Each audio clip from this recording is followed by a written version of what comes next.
CPI ML గ్రూపుల విలీనం వల్ల ఎవరికి మేలు? 6 సార్లు ఎమ్మెల్యే సీటు గెలిచిన చోట కూడా ఉనికి కోసం తంటాలెందుకు? సొంత రాష్ట్రంలోనే తంటాలు పడుతున్న న్యూ డెమోక్రసీ ప్రజాపంథ ఇప్పుడు దేశవ్యాప్తంగా ఉన్న మిగతా గ్రూపులను కలుపుకోవడం వల్ల ఒరిగేదేంటి? రాజకీయంగా లాభ నష్టాల సంగతేంటి? ఉమ్మడి ఆంధ్రప్రదేశ్లో ఒకప్పుడు బలమైన నక్సల్స్ గ్రూప్ గా ఉన్న సిపిఐ ఎంఎల్ ఇప్పుడు చీలికలు పేలికలైంది.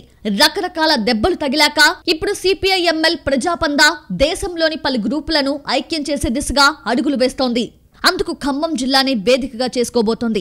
ముఖ్యమైన 3 గ్రూపులతో మార్చిలో మీటింగ్ పెట్టి ఒకే గూటికి చేర్చబోతున్నట్లు తెలిసింది. మహాసభను నిర్వహించి 3 పార్టీలు ఏకం కానున్నాయి. తెలంగాణలో ముఖ్యంగా ఇల్లందు ఏరియాలో ఇప్పుడు న్యూ డెమోక్రసీ 2 వర్గాలుగా ఉంది. ఆ చీలికల వల్లే చివరికి తమ ఎమ్మెల్యే స్థానాన్ని కూడా కోల్పోవాల్సొచ్చింది. ఇప్పటికీ ఆ పార్టీకి బలమైన క్యాడర్ ఉన్నా, సిన్సియారిటీకి మారుపేరుగా ఉన్నా చీలికల వల్లే బ్యాలెట్ పోరులో ఘోరంగా దెబ్బతిన్నట్టు ఆలస్యంగా రియలైజేషన్ వచ్చిందట.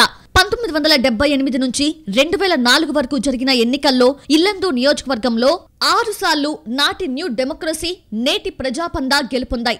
దళాలతో ఉంటూనే ప్రజల ఓట్లతో ఇన్నిసార్లు గెలుపొందడం అంటే సాధారణ విషయం కాదంటున్నాయి రాజకీయ వర్గాలు. మొదటిసారి ఇల్లందులో గెలిచిన చాపల ఎర్రయ్య పార్టీ ఫిరాయిస్తే ఆ తర్వాత ఎన్నికల్లో గుమ్మడి నర్సయ్య 5 సార్లు గెలిచి నేటికి పార్టీ కోసం పనిచేస్తున్నారు. కానీ తెలంగాణ ఏర్పడ్డాక ఆ పార్టీకి జవసత్వాలు లేకుండా పోయాయి. చీలికలు పేలికలతో ఇప్పుడు పోటీ చేయడానికి సైతం వెనుకంజ వేసే పరిస్థితి వచ్చింది. తాజాగా జరిగిన ఎన్నికల్లో గుమ్మడి నర్సయ్య కూతురు అనురాధ స్వతంత్ర అభ్యర్థిగా పోటీ చేస్తే ఆమెకు ప్రజాపంథ మద్దతిచ్చింది. కానీ అనురాధకొచ్చిన ఓట్లు కేవలం 1382. చీలిన 2 న్యూ డెమోక్రసీ గ్రూపులు కలిసి పోటీ చేస్తే వారికి వచ్చిన ఓట్లు 1695. అశ్వరావుపేట, సత్తుపల్లిలో ప్రజాపంథ పోటీ చేసినప్పటికీ ఓట్లు మాత్రం రాలేదు. అంటే ఆ పార్టీ ఎలా దిగజారిపోతుందో అర్థం చేసుకోవాలంటున్నారు పరిశీలకులు.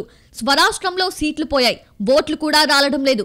ఉన్న పార్టీ చీలికలు పేలికలవుతోంది. కానీ దేశంలో ఉన్న నక్సల్స్ గ్రూపులతో ఐక్యతా రాగం ఆలపిస్తోంది ప్రజాపంథ. మరి అది ఎంత మేరకు ఫలిస్తుంది అన్న అనుమానాలు ఆ పార్టీలోనే ఉన్నాయట. విలీనం అనే మాట ఆ పార్టీ వర్గాలకు బూస్టింగ్ ఇస్తున్నా దానివల్ల స్వరాష్ట్రంలో ఒరిగేదేంటి అంటున్నారు. పిసిసి, సిపిఐ ఎంఎల్ 8 రాష్ట్రాల్లో ఉంది. ఇకపోతే సిపిఐ ఎంఎల్ రెవల్యూషనరీ పార్టీకి పశ్చిమ బెంగాల్తో పాటు హిందీ బెల్ట్లో పట్టుంది. తెలంగాణలో పట్టున్న ప్రజాపంథ తరఫున 40 మంది సర్పంచులు గెలిచారు.